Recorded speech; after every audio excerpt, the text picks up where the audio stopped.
From Rich Alvarez in Northern California, this is Video Game Fights. And now your host, Rich Alvarez.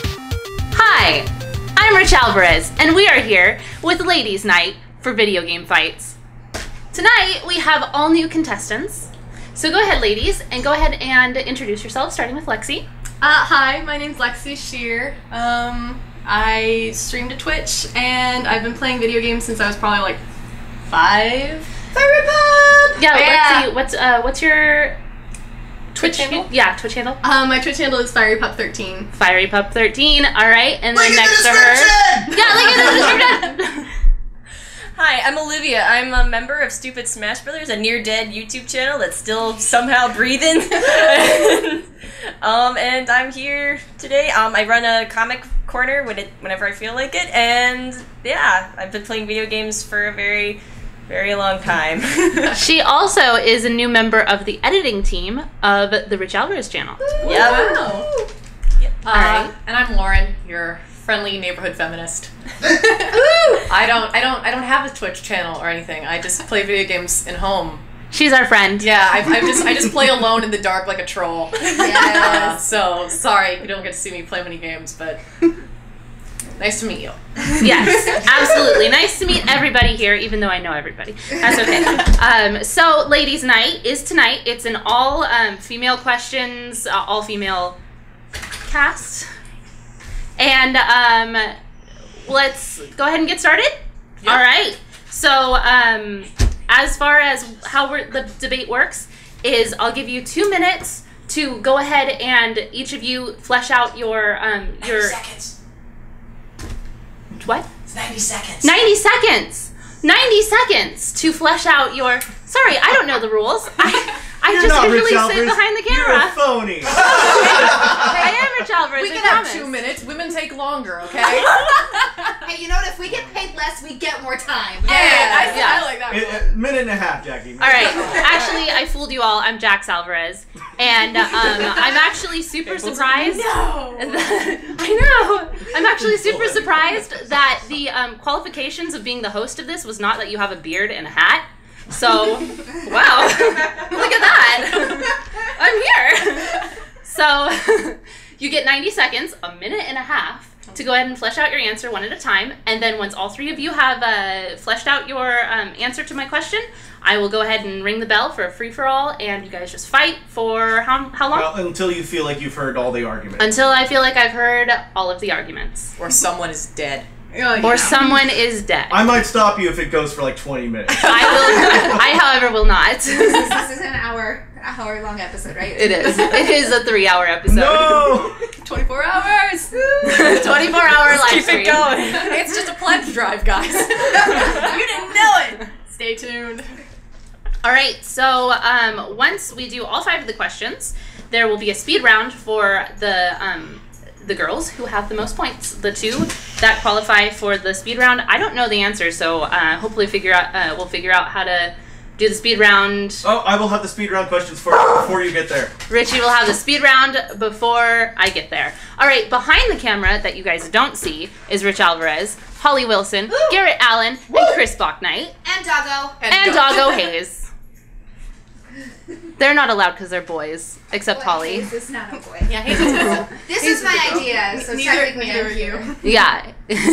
All right, so let's go ahead and begin. So, question number 1 is best female supporting character in a male-led game. Lexi, go ahead and start.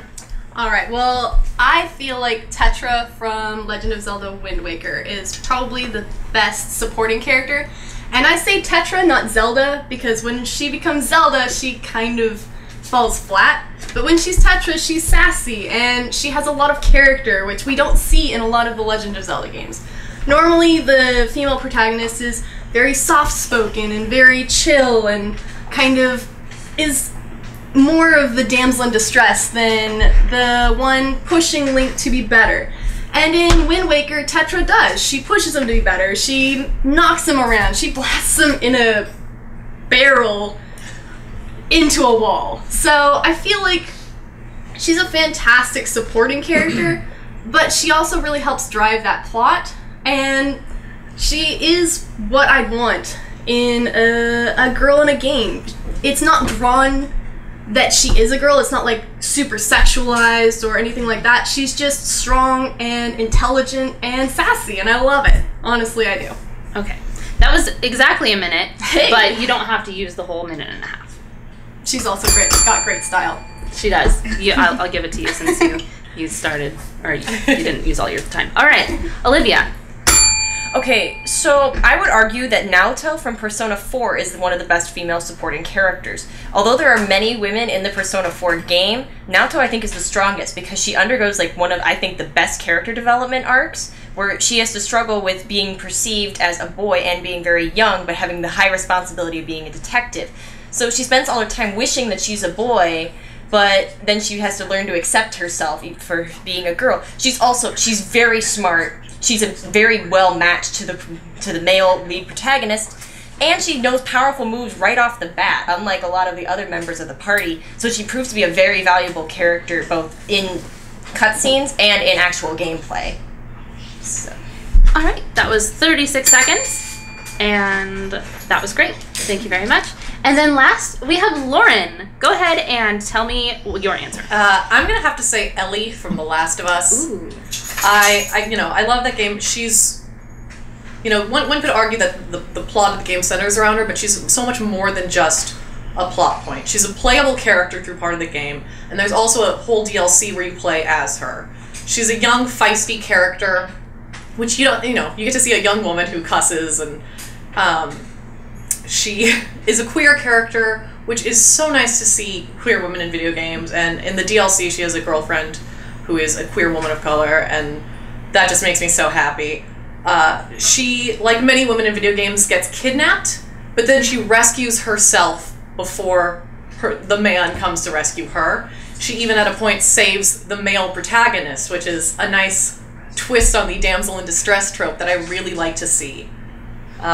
Just overall, she's just such a fun character, and I don't want to spoil the end of the game, but any I think argument you could say, especially with the end of the game, that she lacks agency, that the decision is taken out of her hands, I think is less because she's a woman and more because she's a child. A lot of the game focuses on parent-child relationships, and the main character, Joel, is looking out for her as a father figure.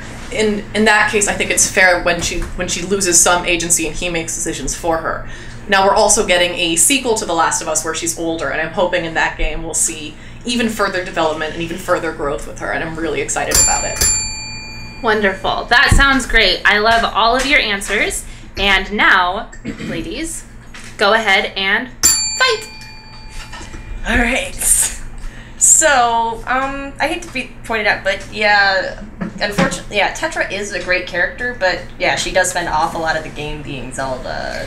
And I did think of that point, but honestly, I think of them as two completely different characters. I really honestly do, because it's as soon as Tetra becomes Zelda that she loses everything. She loses personality, she loses everything. So I see Tetra as Tetra and Zelda as Zelda. And I see, it's the same thing with Sheik.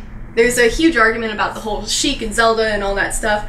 And I see them as two different characters with the same kind of base, but whenever you take a character and change them that drastically, that quickly, I don't think it's applicable. That's fair.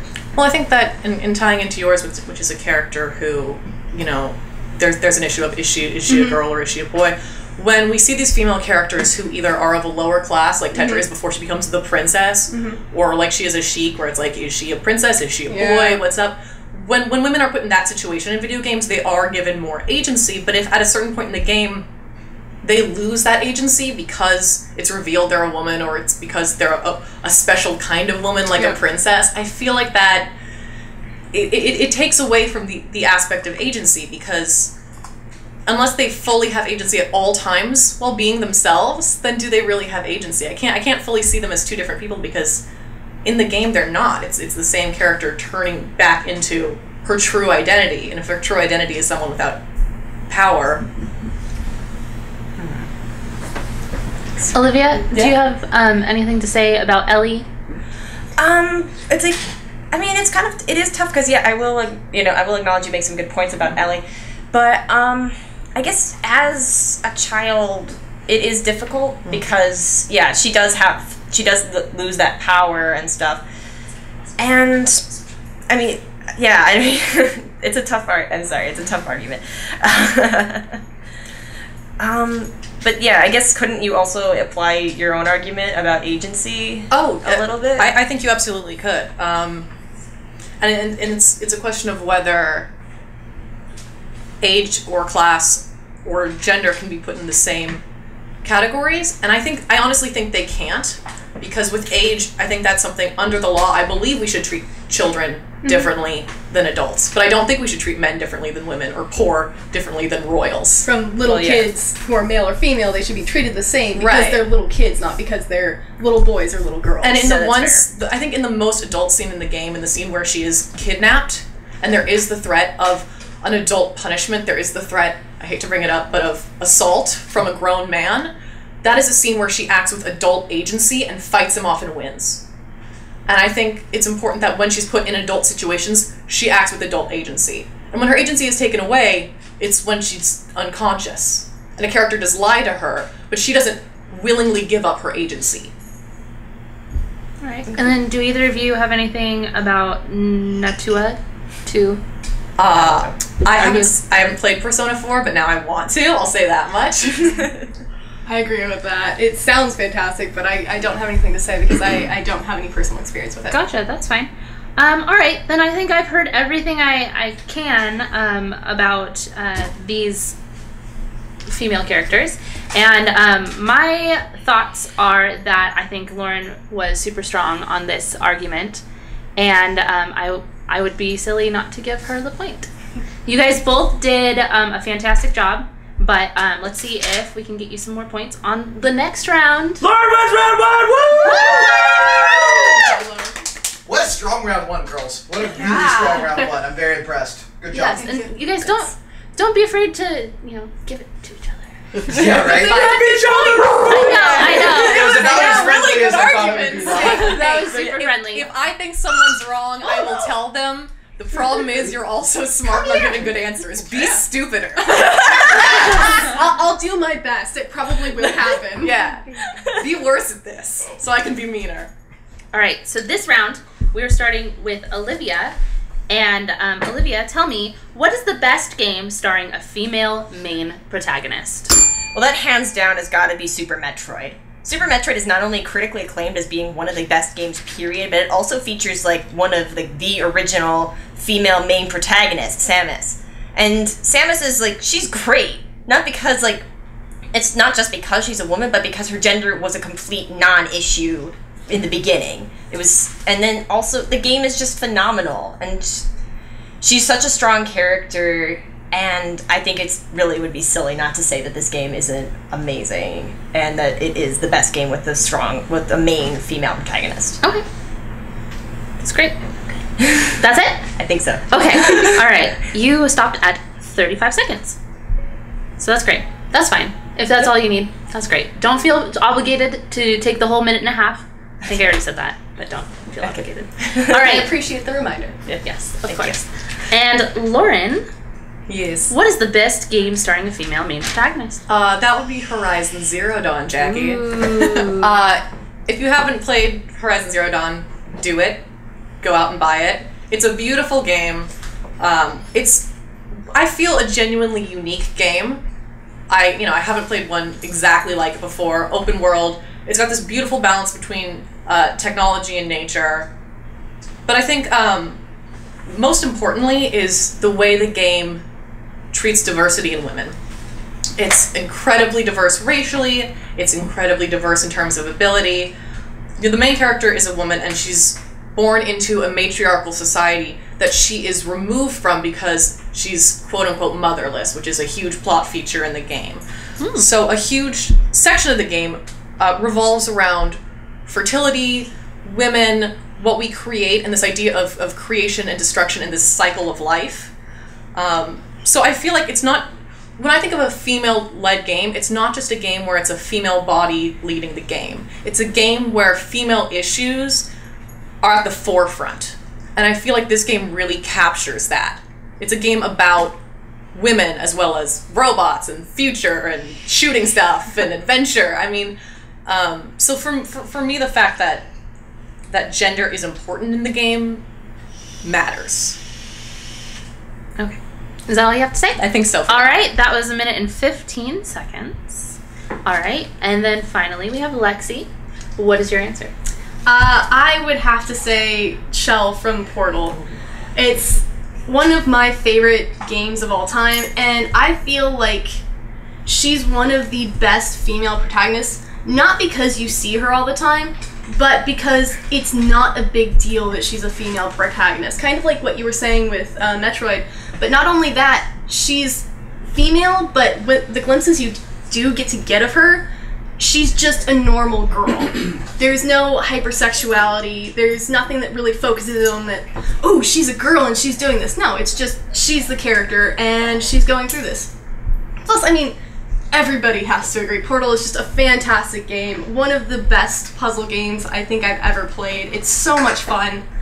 And all throughout it, like, there's never any points where she's over-sexualized and put in, like, a position where, I mean, something like Tomb Raider, that we all know what I'm talking about.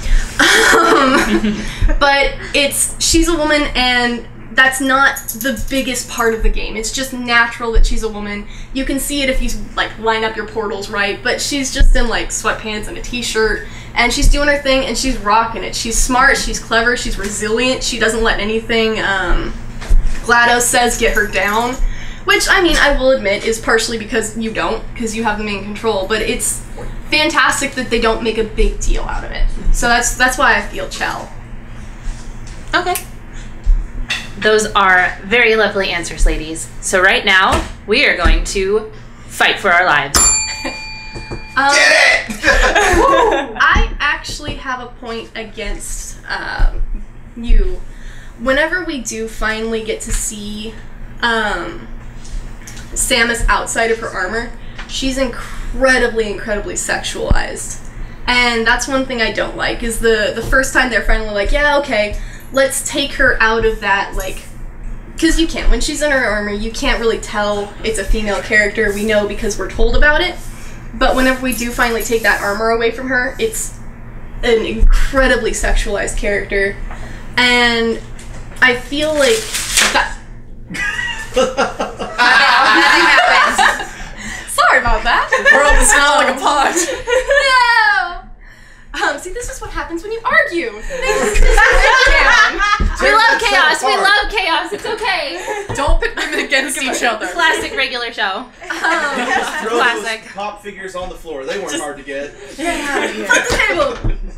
But I feel like that's kind of a point against Metroid. It's not like the worst thing in the world, but I also feel like that kind of takes away from the role model that Samus could have been, in the fact that instead of just making her a normal woman, they made her this super over-sexualized kind of character. Well, I knew this point was coming, to be completely honest. But here's the thing. First off, it's like, while I agree sexualization in games is a problem, I don't see Samus as being a huge issue, not compared to a lot of other females in gaming. And I think because it's like also the whole Samus thing, it was completely based on time. It wasn't like you automatically at the end, okay, here you go, here's Samus, all like in like a bathing suit or whatever. No, you really had to put an awful lot of time and energy to get that ending. And I don't even know how many people knew about it back then, to be honest. And I personally, and that also, I don't see Samus in like a One Piece as a big deal. That could just be me. That's a whole nother issue with females and sexuality and what is sexuality and all that. But I'm just kind of like, you know what? This is, because honestly, compared to what came afterward, like with Tomb Raider, and then it's like, don't get me started. But I just feel that Samus has too many strong points to really let one like stupid like screenshot take that all away from her character, because she is strong and she accomplishes so much and she can fight. And also, It probably is really freaking hot in that suit. Let's be real here. I'm sorry. Miserable. I'm sorry. And, let me just say, I think, let's be honest, all three of the characters we picked are super conventionally attractive women. There is a sex appeal to all of them. Yeah. And yeah, that is a problem in video games, and I would like to see more diversity in body types in what we present. I want to say for Chell, it can be argued that she's a woman of color, and I enjoy seeing that in games. I'm sitting here with just a table full of like conventionally attractive, mostly white people. But I do want to see more diversity. I say from my skinny white bench. That being said, both, and I'm gonna compliment you guys here. I know we're supposed to be fighting, but let's, we're women. We're working together for women. I do like the aspect in both of your guys' games that at first you don't realize you're playing as a woman. Because there is this idea that if you create a game that stars a woman, boys won't play it. Mm-hmm. So your games, in a way, kind of like trick boys, and especially early on, tricked boys into playing, and then they're like, oh wait, she's a woman, but the game was so good, most people didn't care. To defend my point, on the other hand, she was a woman the whole time, and people still played the shit out of my game. I do feel that, but I also feel like your game came out a lot later than Yeah, ours. that is the thing. Mine in is a time when it was much more, yeah, okay, I'm a guy, but I'll play that girl. Mm-hmm. Whereas whenever, especially Metroid, came out, it was more of like, ugh, girl, I don't want to play that. Right, you have to take the time period they came out into context. But I think even for today in the gaming industry, a whole game centered around matriarchy and a woman's journey is still, it's progressive even for our current time period. And the fact that a game like this has succeeded so well, and it's a matriarchy from the beginning. They don't hide it. They don't hide it's a woman, and it's still, is so well played and so beloved. I think is huge. All right, I think I've heard enough. I am going to actually compliment Lauren on some really great arguments. Everyone had great arguments, but I think Lexi took it out of the park this time, so I'm going to give her the point. Woo! For this round. Claps all around. Round of applause. All right, so then the third question will start off with Lauren, and it'll be pitch a game about a female protagonist. All right, you've got 1 minute and 30 seconds. All right, you've all heard of the smash hit Dream Daddy. Now get ready for Monster Mommy. As a single parent, a human parent, you take your Frankenstein's monster daughter to a monster neighborhood so she can have positive role models. There you meet 7 eligible young monster mommies, a blood-sucking lawyer, a butch werewolf, an incubus party girl, Dr. Jekyll and a Mr. Hyde-style woman who seems human until her daughter is on stage performing terribly, and then she turns into an ogre, or a waitress is not prompt with her meal. You have the mermaid siren hippie mom who lets her kids do whatever they want because they're just exploring life. You have the witch doctor mother who invites everyone to her house and she's gonna make them all soup. And the Naga Gamer mother, half snake, half nerd, she does not want to leave her house. Oh my gosh, that sounds wonderful. All right, so then we have Lexi pitch a game about a female protagonist. All right, so mine is not quite as fleshed out as that. I want to give a round of applause to that. But I was thinking a horror game that's kind of focused on puzzles and crafting. A lot of the horror games out nowadays really seem to focus on male leads. There was Heather in Silent Hill, but like it's usually an exception. And I think a really good horror game that focused on crafting, because that's been something that's been really popular lately. So like taking things from around wherever it's set. I'm honestly thinking like a theme park, because those are always scary at night. And like having to solve puzzles like, ooh, how do I get up on the Ferris wheel because that's where this thing is, or other such nonsense. But having a horror game where the female lead kind of has this ability to fight off the monsters if needed, because a lot of the time in horror games, one of the worst aspects is the fact that you're just sitting there like, why? I would punch this person if they were running up and trying to strangle me. I would punch them and I would run away. And I would like a game where I can punch them and run away. Or, like, take the bat that I have in my inventory to put in, like, this puzzle and go, like, hey, whack! And run away after that. So, I think that would be a really fun game, and it would be an improvement on some of the aspects of horror games I don't like so much. That sounds wonderful. Alright, and then finally, we have Olivia. Sorry, my phone is not doing it. It's cool. Pitch a game about a female protagonist. All right.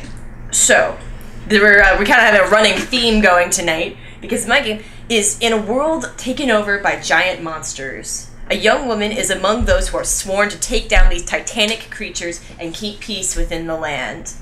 It's your job to go around and on different various missions to kill these giant creatures. Now these are going to be huge, like Shadow of the Colossus type huge. So you're not always going to be able to overpower them. You're going to have to figure out ways to either outsmart them, stealth your way around them, or use the world to your advantage, as well as get all kinds of cool weapons and stuff that you can wield to take them down on your own.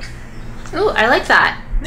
You're like me when I do it, where I only take like 30 seconds to introduce my thing. I get super scared when I have to debate. So being the host is a lot easier, but still a little scary. You're doing great. All right, so question for Lexi and Olivia before we start. Do you guys have titles for your games? Oh man, I wish I would have called. I wish I would. It's have okay. thought about that. You didn't have to be as prepared as Lauren. That's fine. We didn't have to be as good as her. It's okay. You can kind of suck compared to her. I'll just take points from you. I was gonna say, I guess like this because like The best game ever. That's my title. I guess the standby title I had for this this was Hunter Sonata. Hunter Sonata. I like That's that. cool. Yeah. I have nothing. That's fine. Best game ever. Yeah. So I just automatically get the point because I'm All right. obviously the best. We get to gamer. fight now? Yes. And by fight, I mean, can I ask them about their games? Ask about the games. Get as much information as you need to know because it's hard to fight something that doesn't exist. Yeah. So It's about fun. fight. All right. Okay. Who we fighting? I want to say, I love both your guys' ideas. I love the idea of a female character coming up. You know, like you both mentioned, yes, there can be physical violence, but you incorporated coming up with ways to solve these puzzles, often scary puzzles, monster fighting, survival issues, in other ways, which is, I think, a way. I don't want to say women are comfortable with this because we're weaker, but we're more comfortable with it because in these genres, with female characters, there's often a threat of specifically gendered violence towards us. Not just the typical punching, but like creepiness that's like, ooh, no thanks. Especially, I think, in the horror genre.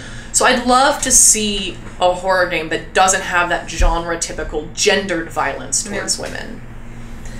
No, that is kind of, just bringing up a point, that is kind of an issue because if you notice, oftentimes horror and sexuality kind of tend to hang out with each other and you're like, why are you doing this? But anyway. Yes. Which was kind of my goal with it, to make a game where it's like, it's not sexual in any way. It's about solving the puzzles, and it's about, like, beating off the monsters, not because they're, like, trying to, like, sexually assault you, but because they're trying to rip out your throat, and that's, like, not good for your health. Yeah, I want to see women killed the same way as men. Exactly. Equal opportunity death. Yeah. Woo. Yes. You're gonna stab him in the stomach. Stab me. Wait. Don't stab me. But, you know, if you were gonna. And I like having a female lead in both these games because, you know, often in both adventure genres and horror genres, if there's a female, they're usually a sidekick, or they're something. There's a threat of something horrible happening to them. An NPC. Yeah, to motivate the protagonist, or they're just there to like help out. So having a female character to have the agency to do these things on her own, or maybe she'll have a male sidekick who's like, here's the bullets. You know, like that's great to me. I'm going to stop you guys right now. I do want to hear a little bit about why yours is better than everybody else's. Not you specifically, everybody specifically. So why is yours better than everybody else? You want a real fight. Yeah. Okay. We're being Tear them apart. nice. Tear them apart. I'm just physical. Why does Monster Mommy suck? I feel like it doesn't suck. Fight me, Lexi. I'm sorry. It's hard to be mean. Okay. I'm the jerk here. Okay. It's me. I'm still gonna say it doesn't suck, but there's an aspect of it to where it's very...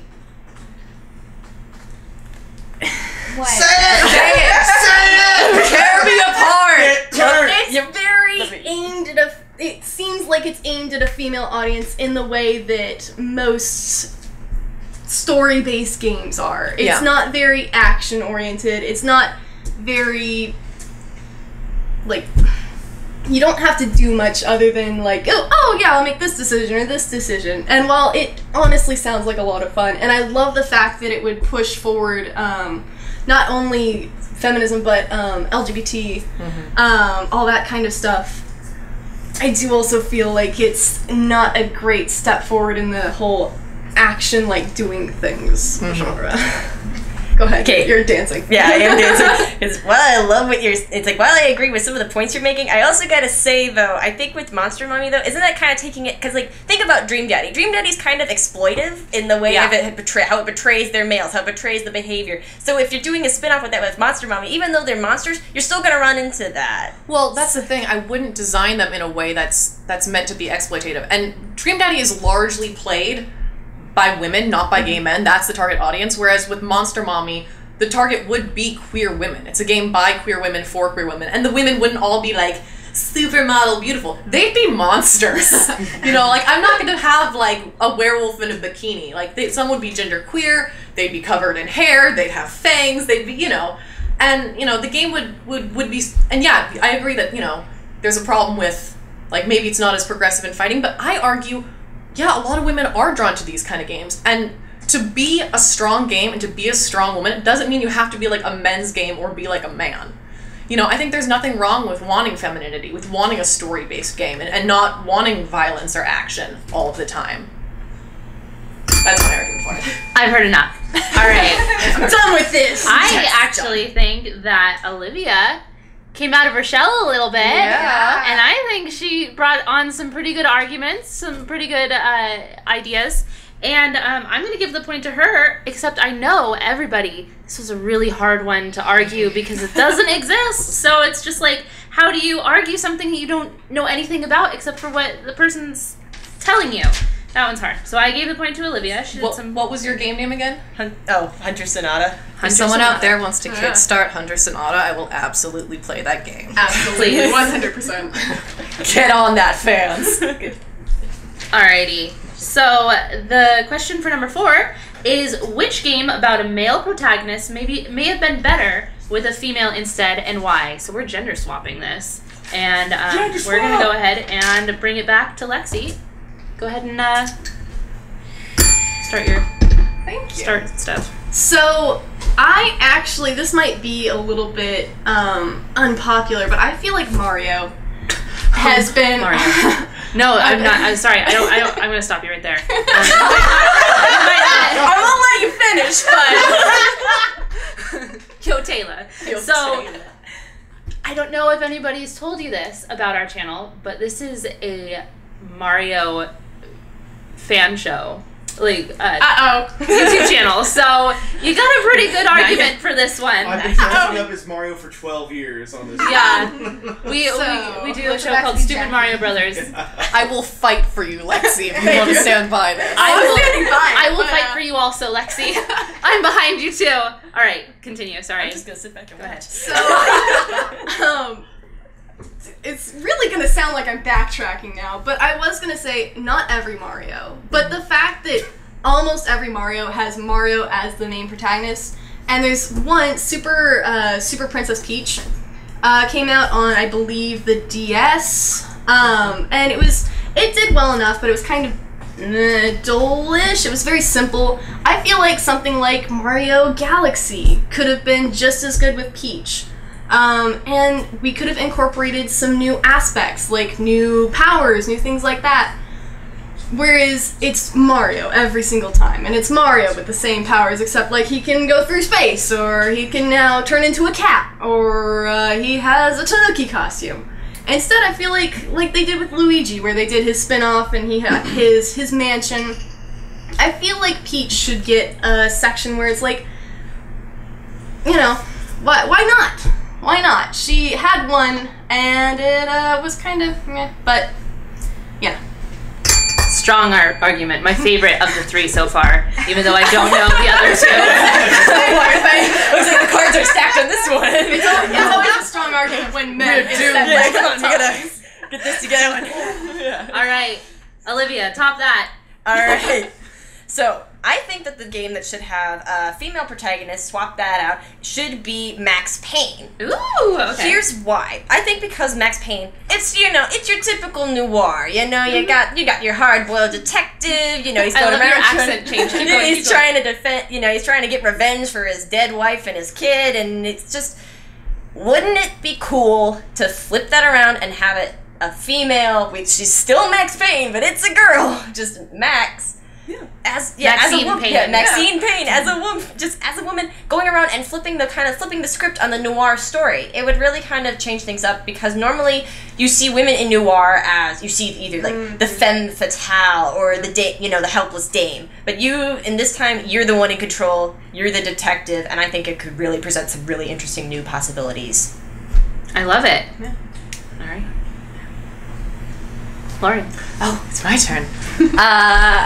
I'm going in actually a similar vein as you. I'm saying Legend of Zelda series, and I'm not saying all of them. I'm saying it's time for a woman at the helm of Legend of Zelda. Now, that could either be a female Link, which... Let go! Yeah, which people have been arguing for a long time, and Lord knows I love my homo-romantic undertones in a game, so I'd be cool with that. But also, there's always this joke, it's like, it's Legend of Zelda, but the main character is Link. Why did you think it was Zelda? Well, it's named after her. So maybe it's her turn to have a game. In every Legend of Zelda game, she's either kidnapped, possessed, turned to stone, or had her powers taken away. Like we talked earlier about Tetra or Sheik, where sometimes she turns into another character for a little bit, but at the end she's still robbed of her power when she's Zelda. She's a princess. She's got all this magic. She can kick ass. Let her have a turn. And I'm not saying Link couldn't be in the game. He absolutely could be, but he could be in the sidekick role. Or you can choose which one to play as. I don't care, but let Zelda be a fully playable character in a Legend of Zelda game. That's my argument. That's sure. what I believe in. Let Link be the damsel in distress. Yeah, let Link get kidnapped. Yeah. Take that, Link. All right. Go ahead and fight. First off, I'm going to bring this up. The Adventure of Zelda. It happened. It didn't go well. Yeah. I know. I'm not saying that against Zelda. I'm just saying. Well, it happened. That's what you were saying with Luigi's Mansion or Peach's game. Yeah, they happen, Super Princess Peach. But I argue that giving a half-ass attempt at something once doesn't. Yeah. It's like when I'm like, there, I tried to do the dishes, Mom. You're gonna have to handle it. No, I know. That's not cool. Like a real game. Put as much work into this as Breath of the Wild. Like don't be like, well, it's a girl game. Yeah, you get half my animators. No, go ahead. I'm sorry. No, I was just saying. But for this kind of applies to both arguments. Does it really matter? Link and Mario, I mean, we love them. They're both great. But if you think about it, we're just kind of projecting our own emotions and perceptions on them. For all we know, Mario could really in reality be a huge jerk. Or Link could be really super lazy. We have no idea. So it really, in the end, does it really matter whether or not it's a girl filling in that role? Yes. Well, yeah. Because there's this huge trope in video games of the damsel in distress. And it projects this idea of women as... an object. It's the stories are never about the woman in the game. It's about a man, Mario, trying to get a woman as the object back from Donkey Kong or Bowser or someone else. I'm gonna quote Feminist Frequencies here and piss a bunch of people off, but she has this great quote about how in the game of patriarchy, women aren't the opposing team, they're the ball. And that's in a lot of these games how the women are treated. They're an object to be passed back and forth between, Link and Ganondorf, Mario and Bowser, and I would really like to see them, maybe rescue themselves or have some agency, because this idea of women as helpless that has perpetuated the gaming industry from the beginning is harmful to women. So it does matter if a woman in a game is the rescuer. Absolutely, yeah. I definitely agree with that. Even if you're gonna have trouble changing something from day one, but even if it was Peach got kidnapped by Bowser, now she's in the castle, but you play as Peach escaping the castle on her own, or and can I Zelda. Can I say about Mario, let Luigi get kidnapped because everyone would believe that. No one would be like, Luigi got captured? How did that happen? Yeah, Chris. Yeah, Mario's at the dentist, Luigi gets kidnapped, so Peach has to go save her brother-in-law. Like, I would play that game. I spilled water on my our paper. show, I have to save Luigi a lot. Yeah! Yes! Let Luigi get kidnapped. That's all I'm saying. But isn't that still counterproductive? No, because Or is it just as long as it's a male? as long as it's not this It's a change up. yeah, and also when it's a woman, even though these games are very like lighthearted and family friendly, there is this sinister idea behind women's kidnapping by men that, you know, a lot of female players will pick up on, even if the game's all bubbly and cute. Yeah. There is this sinister thing as women as property. When it's a man getting kidnapped by another man, I mean, yes, I'm not saying men can't be in this kind of danger, but there's less of that connotation, and it seems It's far less prevalent. Yeah. So it's less expected. It's less like, oh, it's another one of those, and it's typical woman getting or typical man getting kidnapped. Sorry, I spilled my water all over my paper whenever you made a very good point, and I laughed and spilled my paper and my water, so sorry about that. But yeah, I think you bring up a really good point of it does matter that it's the woman getting kidnapped instead of the man. And like I said, it doesn't have to be the man getting kidnapped. It could be the woman getting kidnapped and saving herself. But it needs to be different than the woman getting kidnapped and the man coming to save her. All right, before I make my decision, I do want to hear you guys talk about Maxine Payne a little bit. Yeah. Maxine. I'm fine with just calling her Max still. Yeah, Max. That's right. Well, like Okay. Max Caulfield. Max Caulfield, yeah, there we go. All right, Max, I got something to say to you. So I did my thesis paper on film noir. I'm a huge noir buff, and you're right. There is there's a similar trait in both video game culture and noir films. This very limited scope for women. So I think the combining of flipping the script in both a video game and specifically a noir video game is a brilliant idea because. I think it would be a little difficult because of the expectations that come from the noir from the genre, but I would love to see it happen. Yeah. Well, yeah, wouldn't that be isn't that the point though? Because it's going to drive forward and challenge all these expectations. It's going to add whole new issues to it. Absolutely. Because then you're going to have, it's like maybe, I don't know, maybe you're going to see Max having to confront casual sexism. Maybe you're going to see Max having to go through all these new struggles, but she's going to come. It's like, but because even though it's not the trait for the hard-boiled detective to always succeed, she's got. It's like she's. You know, we're gonna see her in a different place at least at the end, and maybe it's gonna. But I'd like to challenge that. I'd like to challenge those perceptions. Would you keep the aspect of the spouse dying at the beginning, or would you change that? And would you change it from being a wife to a husband or not? You know, that's a good question. I don't know. I think.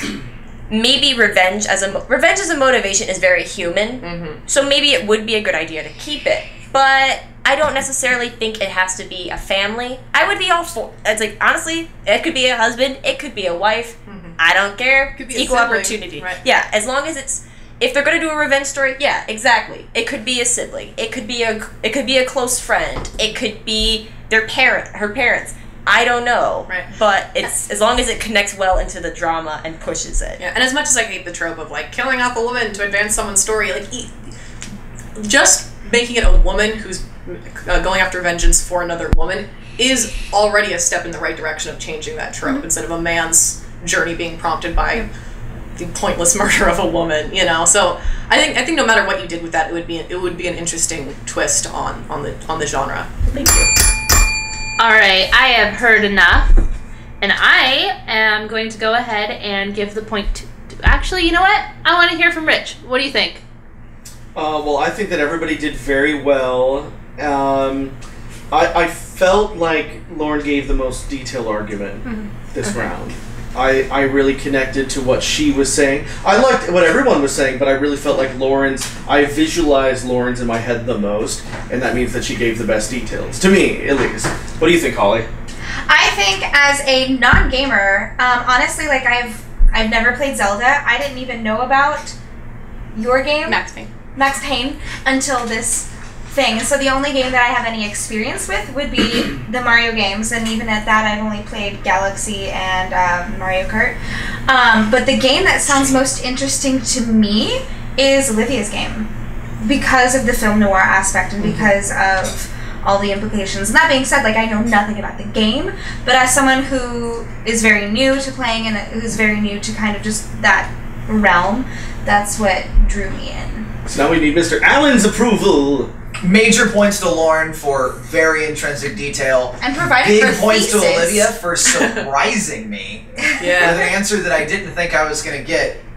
And big points to Lexi for just overall pleasantries. Overall, I get the Also- congeniality award. No, you know what you did get? You stared the dragon in the face. Yeah, you stood picked your a ground, controversial yeah. answer. did. You get Yeah. the bravery award. And would be there's no denying that Lexi's answer would probably be the most earth-shaking and whatnot.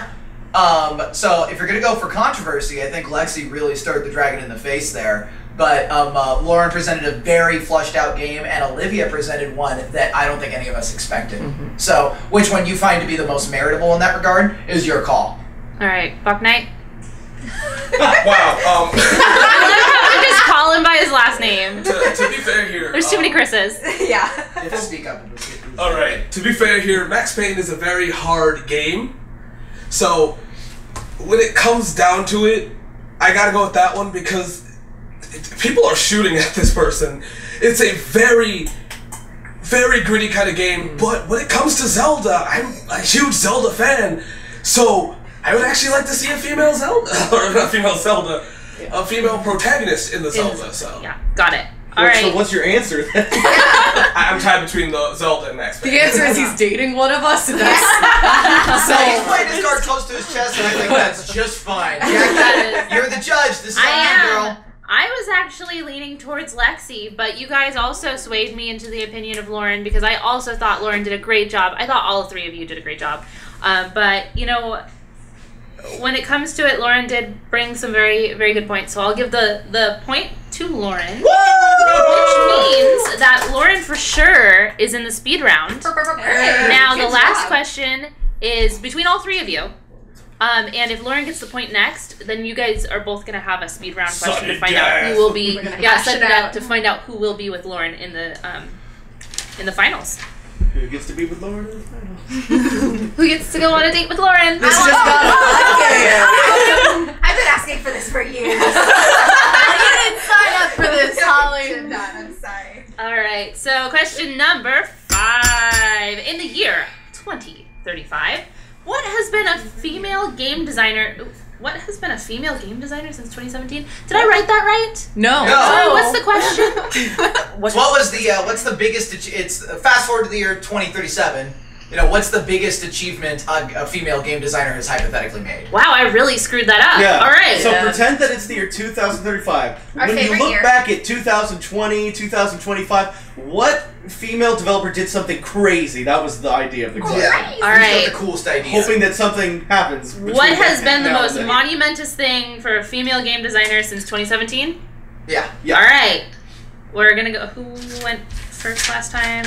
Yeah, It is Olivia. Olivia's All right, turn. Olivia. All right, you want to get crazy? Let's get crazy. How about bringing? Yes.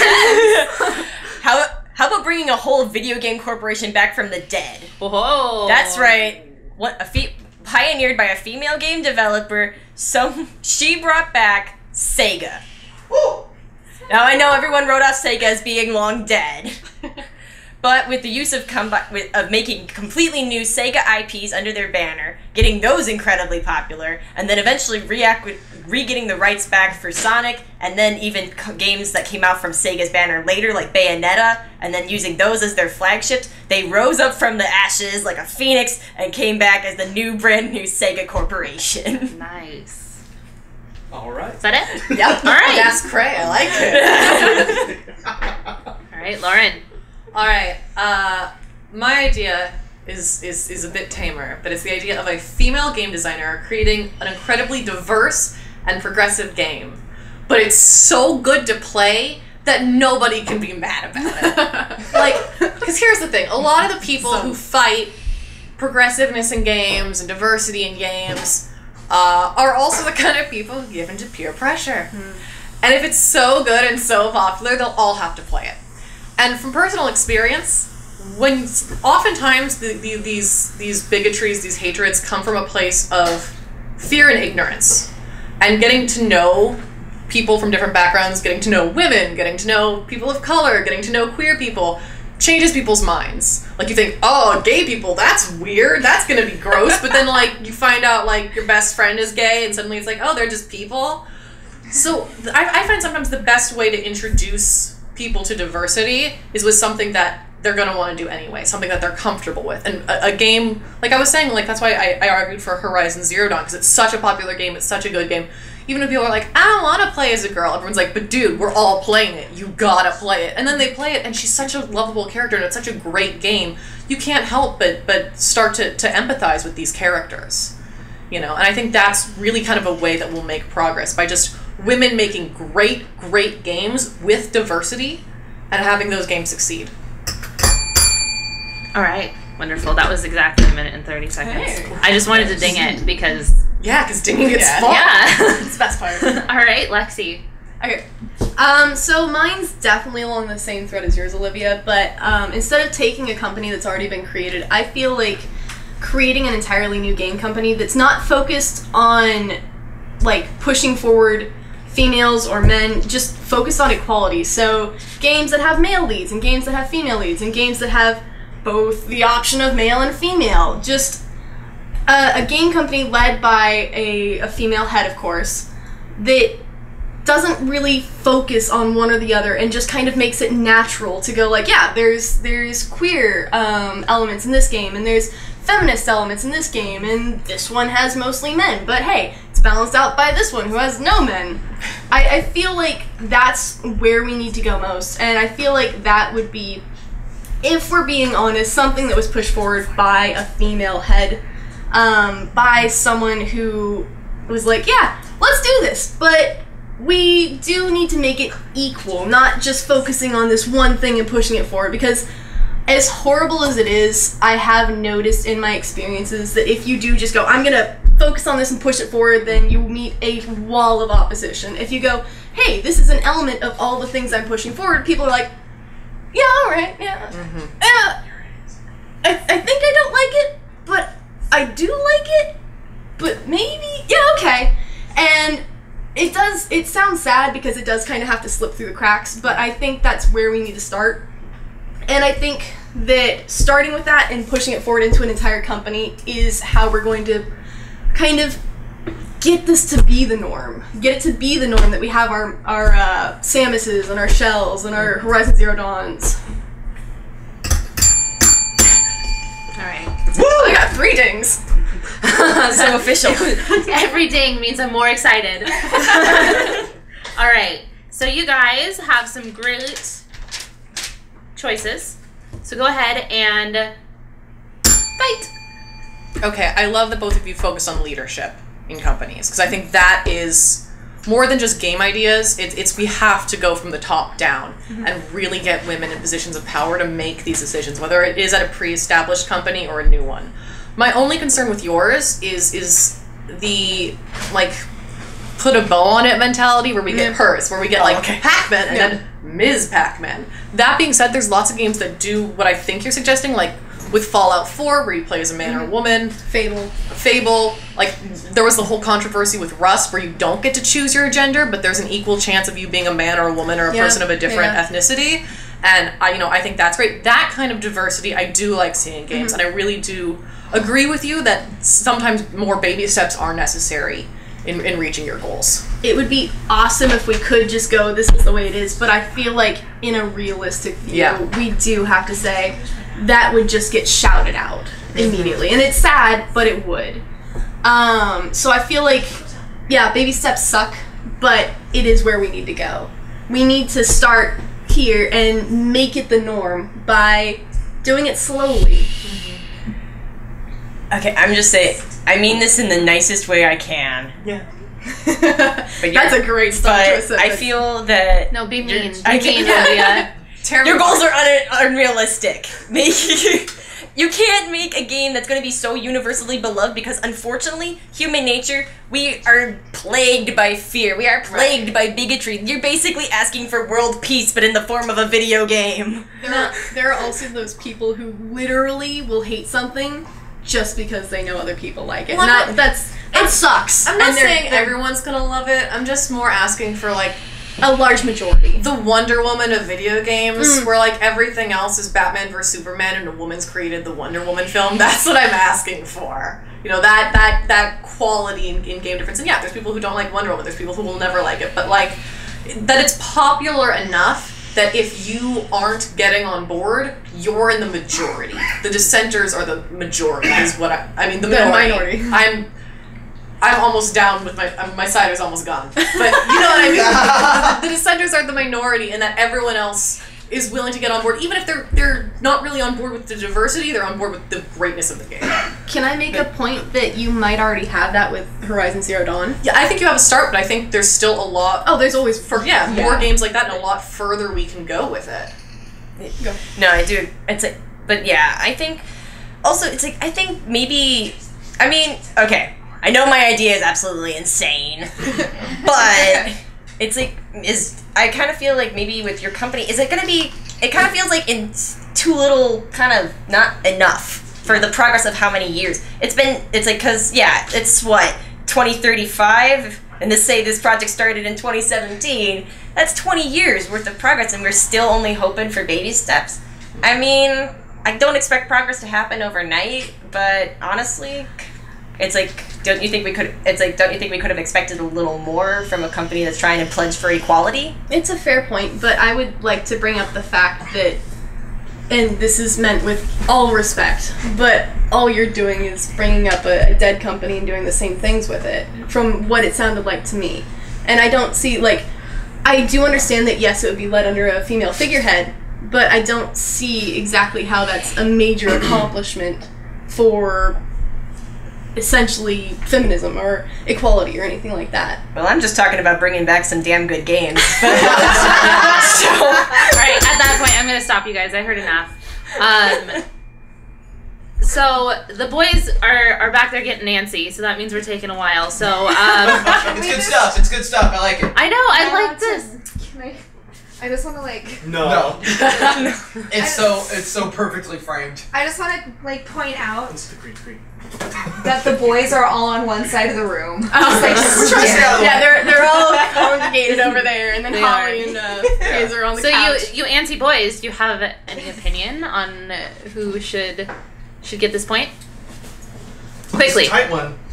Olivia, I love the idea of Sega coming back. I felt like overall that was the most unbelievable answer. But not just because, I mean, I feel like Sega's comeback should have been like 5 years ago. I think they've gotten very comfortable being published mostly by Nintendo.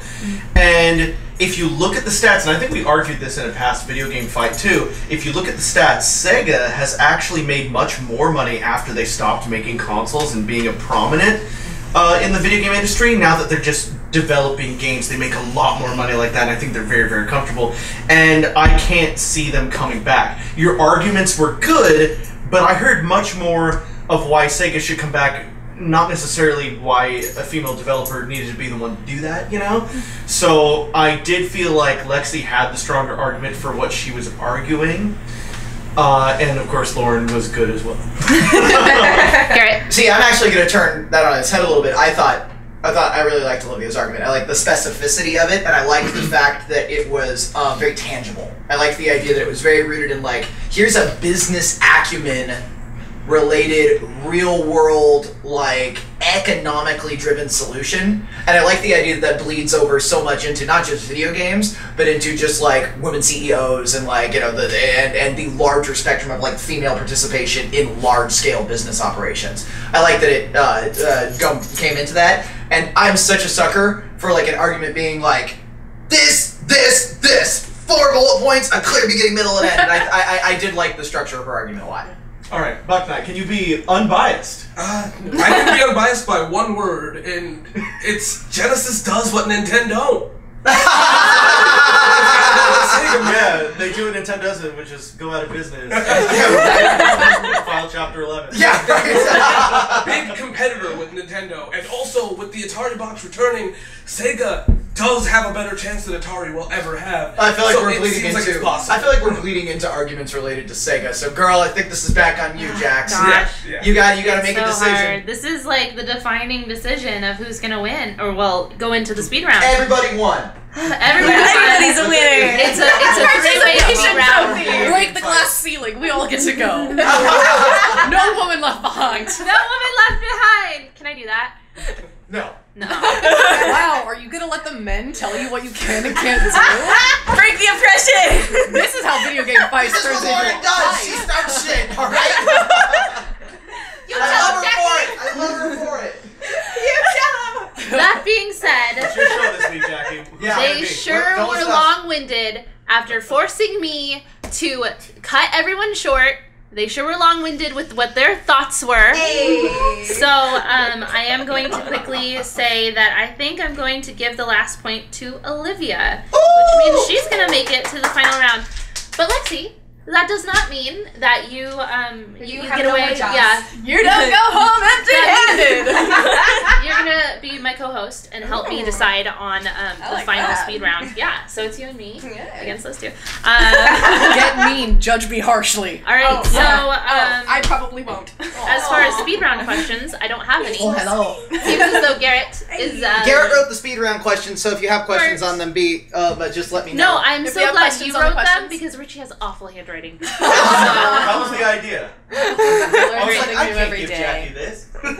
So, how many points did everyone get? Was it 2 to 2? 2 2? Yeah. All right. How long do we have for the speed round questions? 20 seconds for an argument, 10 seconds for a rebuttal. Keep it short and sweet and to the point. Don't worry about attacking your opponent until the 10-second rebuttal comes in. Get your point across and get one major point to the contrary across. Yes. And You're not a girl. there are going to be some This is questions female, that this is is like rich. one choice or the other. There will also be open-ended options, but when I have a one or the other, wait until I ding the bell and then shout out, and whoever shouts it out first gets it, and the other person gets the other. So, contrary to the first one, if it's a question that asks A or B, let's say Olivia shouts out A first, Lauren, you have to argue B. All right. So that's kind of the challenge of the speed round. It becomes much more rhetorically driven, and you've got to drive that home in your limited time limit. Jackie, feel free to go out of order on those. Just pick the ones you like and ask away. You shouldn't need to use all of them, or maybe you will. I don't know. First to 5 points wins. Yeah, Can I right. say I'm really glad I'm on this side? This is a tough round. This is a tough round. This is when the wheels start to come off a little bit. Congrats on winning. Have fun with it. Okay. Thanks. So good job. We're gonna give Jackie a second to read these questions, and we'll probably edit this sequence out. Nah, it's there. Definitely. Let's see how much I laugh and everything. If you don't. Yeah. We should throw, it's probably copyright, but we should like throw on the Pawn Far fight music for the background. Oh yeah.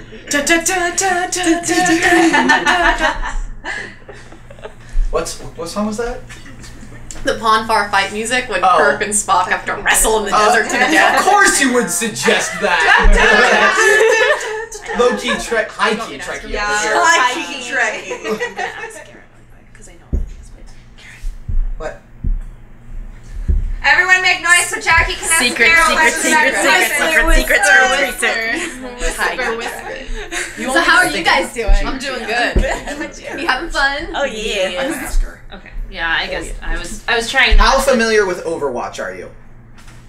Enough. to know How the familiar with characters? Overwatch's characters are you? Not I'm so much the game decently. mechanics. I watched Corey play a lot. If we had a question hypothetically about Overwatch, do you feel like you could not answer on a basis of female characters, and not necessarily on a basis of like gameplay or anything like Yeah, that? sure. Okay, fair enough. Yeah, no, Lauren drunkenly showed me a bunch of Overwatch characters and asked me which ones I'd sleep with. Yeah. I like them. That's a great time. I know I heard to sleep with. I know repeat this Overwatch question. enough to rank Lauren which women I would drunkenly bang. showed me a bunch of the Overwatch characters. Yeah. And asked me which ones Wouldn't I that be would like sleep with. wouldn't that be the like way an to just hour. like So absolutely like after crash this, can like we this maybe really have a sidebar nice and I progressive can- argument that we've got someone for? Who would you fuck?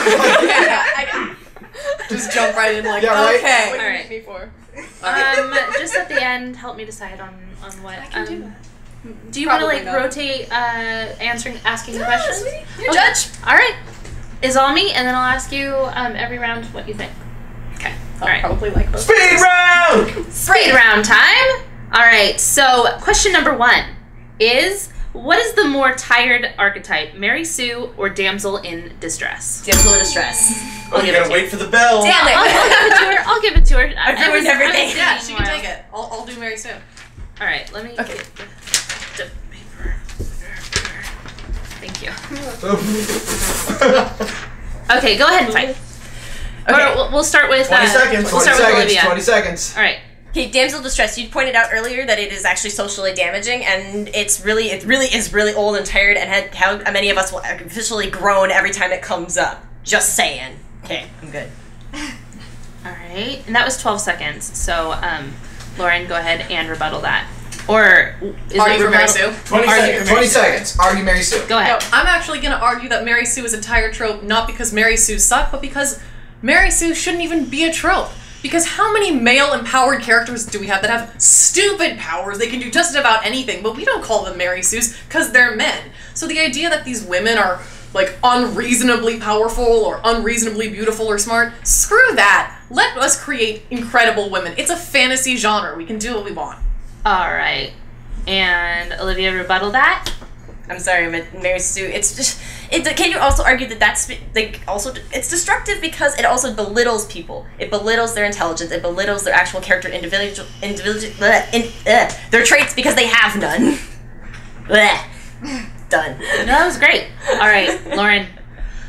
But there's plenty of male characters that don't have a lot of traits and are just perfect in every way, and we still love them. Like we were saying earlier, Mario and Link don't really have a lot of character traits, but we love them, so why can't we do that with women characters?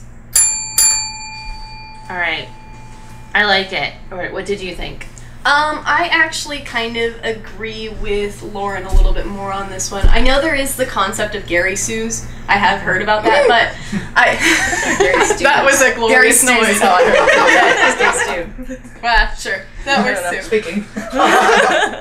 But I kind of like that idea of, like, yeah, it's video games. We play it because we can't parkour up a building and we can't do this. So I feel like Mary Sue's and Gary Sue's, or whatever you said it was, Sue, is more of an aspect in literature that we need to get rid of, and in video games it's just, I mean, look at Ezio. He climbs up buildings like it's nothing, and it's like, yeah, that's Ezio. Sure, that's realistic.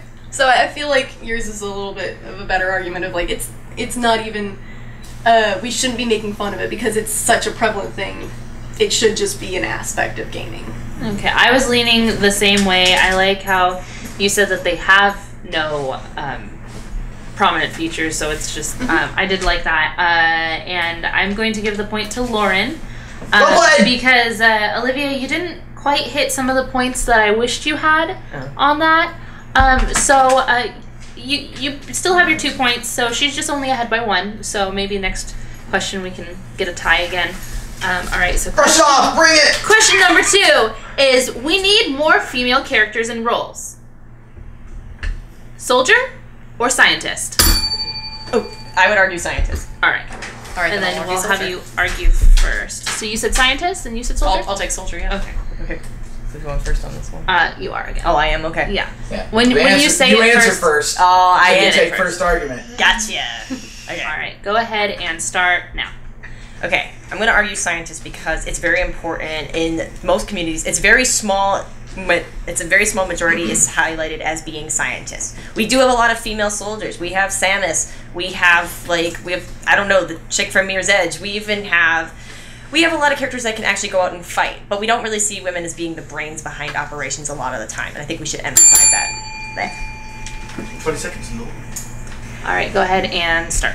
I think as a society we still have this idea that women are sweeter than men on a physical level. Like, we act like that's a fact, but if anyone's ever met or seen Garrett's little sister, you know that's true, because she could break any man, and it's terrifying. So, you know, while we do have some physically powerful women in video games, this isn't just talking about physical strength either, this is talking about... Okay. All right, Olivia, go ahead and rebuttal that starting now.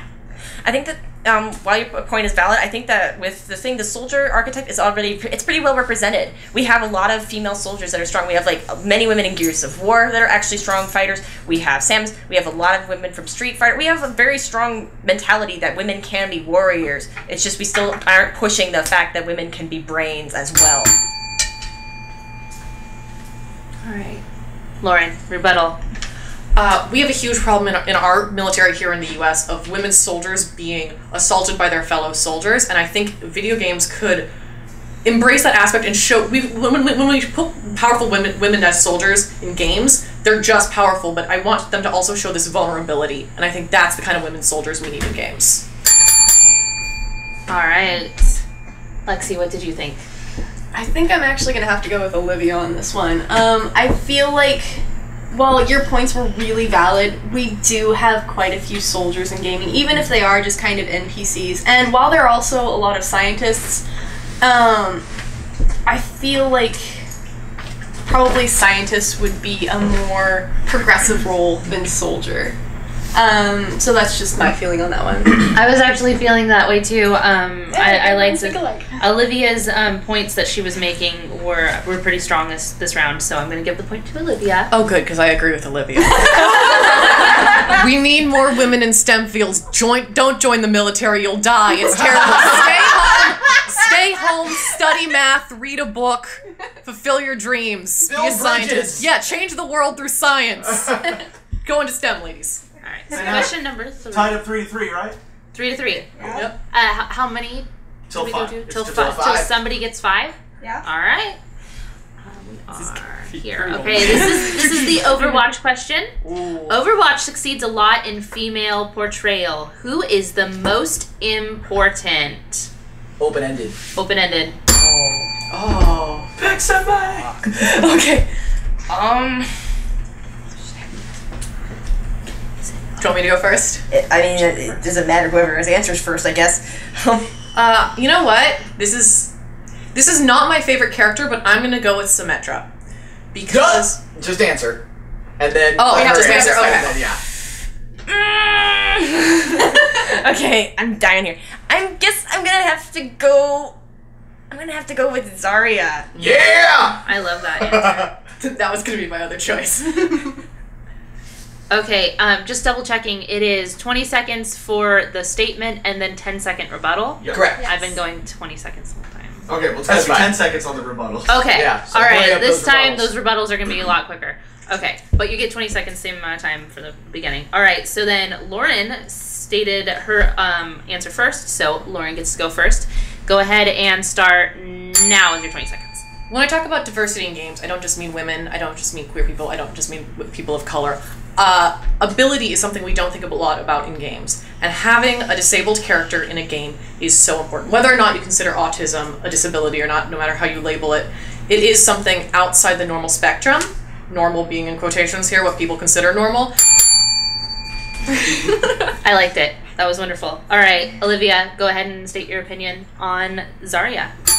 Okay, I think it's important because Zarya is, first off, she is incredibly powerful. She is incredibly noble. She went out to defend her country, and she is also, like, super strong, and I think she's really a positive role model in general. Also, she's a little bit out of the norm as well, if we're going to put that out there. All right. Lauren, go ahead and rebuttal that information. She is out of the norm in body types, and I do like that, but so rarely do you see an autistic character or anyone on the spectrum in video games. And I think that's just so important, especially a woman who's autistic, because that's even rarer in games. All right. Solid. Olivia, your time is now. Okay. But also, could you not argue that you would really have to kind of dig deep to find out Symmetra even has autism in any way, shape, or form, so does it really matter in the long run? Do you kind of wonder that? All right, Lexi, what was your opinion? That was a hard one. They were both really good, but I think I'm gonna have to go with Lauren in that one. She brings up a great point that not only is Symmetra a really strong character, but she's a character that breaks a lot of perceptions in other ways, and I think that's important too. And while you had a great character, I think that was just a little bit better. I agree. I think Olivia brought home the points about Zarya and her backstory, and how she was defending her country. But I think I would have to give the point to Lauren again. I would still Ding, ding, ding, ding. I would still wife Zarya though. I would wife that woman. Oh man, no! When you said Symmetra, I knew I fucked up. No. Yeah, I really loved your answer, but I would have picked Zarya for what it's worth. yeah, I would have. And Also. I do think I would having argue women Zarya. like her in games is so important. Okay, so if Lauren gets the next point for the next question, then she will be the winner. If not, we will go to one more question. But these are the 4 questions that I have already picked out of the 6. So we'll go ahead and go with, what's a female cliche that should be observed in more male characters? This is an open-ended question. I know it's tough. Did you want to give answers? No, that was intended to be a really tough one at the end. At the end. I've got Oh 2 boy. I'm in between, so I'll let you pick in case you want to take one of the ones I'm thinking of. Lord, I don't even know. Okay. You know what? I think this isn't my original thought, but I'm gonna go with this one. I'm gonna say the male fixation on as a love interest. Okay. It sounds bad. I wish I could have worded that better. No, love mean, interest. like- There we go. Just male characters as as over the top romantics. Yes. There we go. Exactly. Okay. Yes. Yeah. I'm gonna go with slutty armor. Yeah. Damn. Alright. I knew you would. I saw your conniving little eyeballs. Yeah. That's what I felt over here. All right, Olivia first. 20 seconds. Olivia, 20 seconds, starting now. Okay, so I feel that there's a big issue with is general with love interests. Love interests are rarely written very well. You either have like the guys who, or like the girls who are like, I love you so much, or like they get the damsel in distress treatment and stuff. I think with males you need to see that a lot more, and it's such a stupid cliche, but it happens. It happens, believe me. All right, Lauren, time starts now. Okay, a lot of people argue that some men are objectified in video games, but the big, bulky men aren't always what women want to see. We kind of want to just see like an otter and a jockstrap. And if you're going to have women as a male ideal, then for equality's sake, then also have a dude in skimpy armor and a dude that women want to see. Yeah. All right. Olivia, go ahead and rebuttal that for 10 seconds, starting now. Okay, so I think the thing is we're already kind of seeing that, though. Isn't it really, because we're getting that with Overwatch, we got the summer skins, we're starting this, and stuff like that. I mean, yeah, that's a good point, but it's also, I think it's kind of a non-issue. But I don't know. All right, I'll let you finish that sentence, because I knew where you were going, but... All right, go ahead and rebuttal that one.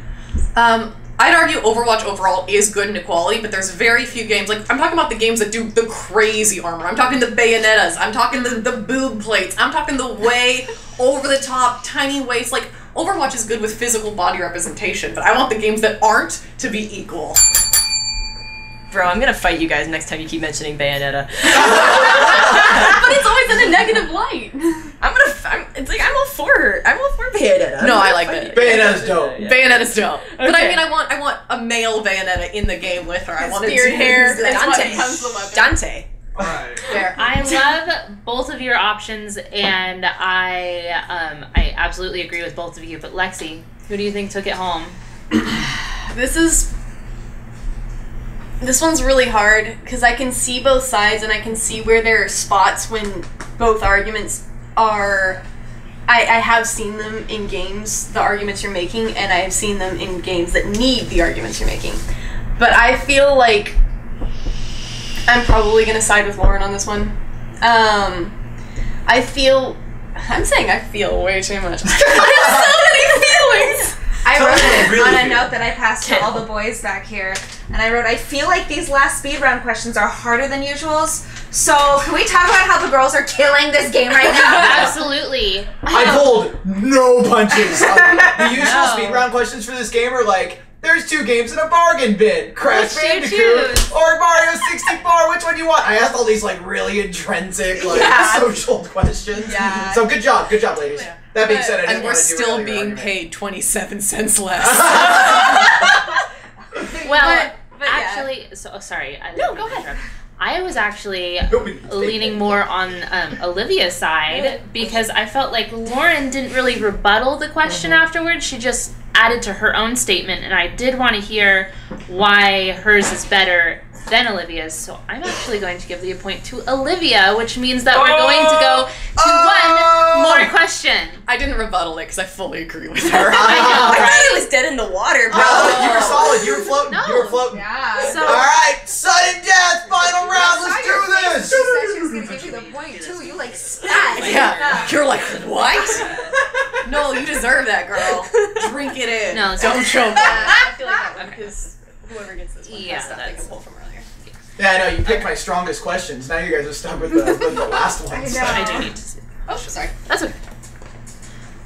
All right. So the last and final question. This comes down to it. Whoever gets this question wins the For game. feminism. For all the ladies out there. For all the single ladies. This is a 2-option question. So wait until I ring the bell. What would be the better superhero game? Wonder Woman or Black Widow? Wonder Woman! Whoa! You know, I knew that Olivia was going to scream this one out. All right. That means, Lauren, you are fighting for Black Widow. All right. I believe in both of you. Olivia, your time starts now. Okay, Wonder Woman is the OG feminist icon. Don't even fight me on that one. Second off, there is so much you could do with Wonder Woman as a game. You have the option of either taking her through cities or fighting Greek monsters and gods. There's nothing she can't do. I'm done now. Drop the mic drop. I love this. This is starting to go off real strong. All right, Lauren, can you match that excitement? I can. All right, let's hear it. Black Widow has been treated terribly in movies. Black Widow, there's so much opportunity for character development, for good backstory, for a story that involves feminism in a vulnerable way that Wonder Woman's doesn't because she is a god, that I think could be really, really interesting to play. It could be darker, it could be grittier, and the stakes are higher because she's human. I like it. Very solid. All right, Olivia, rebuttal that for the next 10 seconds, starting now. Okay, first off, Wonder Woman, not always a god. Second off, Black Widow is a genetically enhanced human. I'm sorry, but there's a lot that there's more that could be done with Wonder Woman because she is who she is. She's freaking Wonder Woman. I lost. All right, Lauren, rebuttal that. With the idea of a genetically enhanced human, we go back to the idea of women's agency. Is this something that's done to her? Is it a choice? Whereas with Wonder Woman, you know, she's often almost too perfect. Going back to the Mary Sue, which I hate, but like, you know, I think the game would be a little too simplistic in terms of feminist ideals. This is tough. Lexi, do you have I do. an opinion? All right. She said with resignation. This is pretty crazy because Olivia and Lauren are both well versed in the comic book realm, so they I'm glad you really in good retrospect, I'm glad you left this question for last because these Yeah. two So, strong. Nerd pal. Yes. Lexi. So you both brought up really, really great points, but I want to give it to Olivia. I feel like, Lauren, your points were really good, but they were more about the things that are already wrong with Black Widow, not really how you could make the game good, whereas Olivia's points were about how the game could be set in different places or set with different fights. You could fight humans or monsters or anything like that. So I really feel a lot.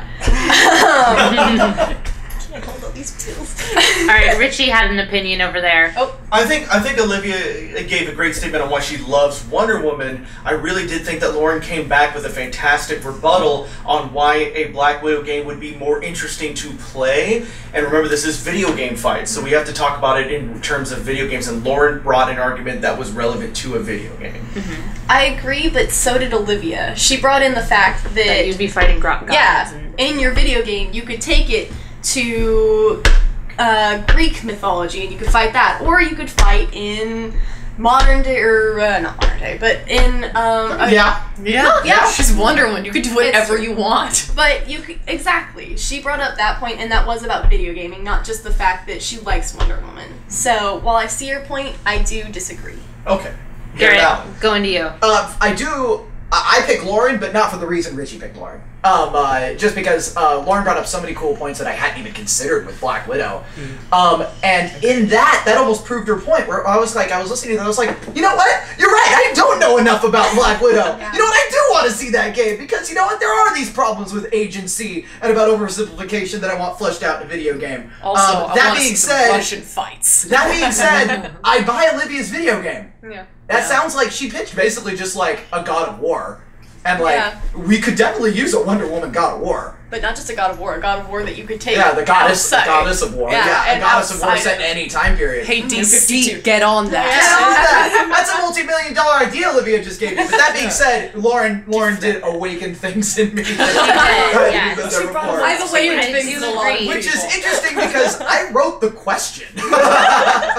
Both of them definitely brought some great elements to a video game featuring them, and I think that Lauren had probably the harder to argue option, even though Black Widow is great. But I mean, Wonder Woman. She's wonderful. She is wonderful. It's in the name. Wonder I love Woman. the dreamy voice. Oh, jeez. This is so hard. Do it, girl. Rip the Band-Aid off. Let's go.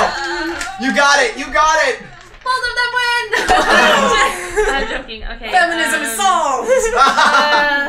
Alright. No matter who I pick, I want both of you to come back sometime, because you were great fighters. Can we hold hands while she announces this, like, yes, for this please. American party? Like, One of you has to cry, devastating the card. Whether you win or lose, someone has to shed we all have to cry. Everyone cries. I'm going to give the final point to Lauren. I love you so much. If I die, you get my crown. Please don't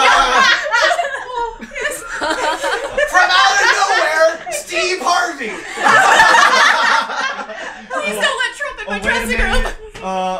I read this part wrong. I do apologize. It said runner up. Lauren. No. No, it is Lauren. It is Lauren, but Olivia, you did a great job. And you reminded me of myself playing this game, and I almost wanted to give you the point for that, because I was like, oh, poor Jackie. Oh, no. I respect your integrity, Jackie. Congratulations to the most integral, cooperative, and probably intellectually sound video game fights we've seen so far. Excellent job to all involved. Yeah. Congratulations, everyone. Congratulations, Lauren. All right. Jax, a round of applause for her first. Good job. Nicely done, everybody. All right. Let's go around the table. Yes, around give the your table. social medias. Give your stuff. Yeah, so we can follow you. Go ahead, Lexi. Like I said at the beginning, I stream to Twitch. My handle is @FieryPup. I screwed that up. You got it. My handle is FieryPup13. You can follow me on Twitter as well @FieryPup13 for updates. Alright, and you can find me on Stupid Smash Brothers 1. That's all lowercase letters all run together. We don't do a whole lot, but we're trying to do some stuff soon. You'll also kind of see... You won't see us on Rich Alvarez stuff. We edit it, so we're there in spirit. You are contributing in a very significant, meaningful way that is not necessarily in front of the camera. Yes. I'm not entirely sure, literally, what my Twitch name is. It's probably the same as my Steam, which is She's a Lady. She is spelled SIDHE. It's a Celtic pun. I'm sorry. Link in the description. For your cleverness. Awesome. Yes, that was very clever. but we will put the link in the description. Yeah. And the jacket yourself. Oh, and myself. You can find me on the Rich Alvarez channel. You can also find me on twitch.tv/Rich Alvarez Games. You can also find my merch at jaxmakesthings.etsy.com. All right, Jax out. Thank you for watching Video Game Fights. Let us know in the comments below what you thought of this episode, and watch this video because it's really sweet.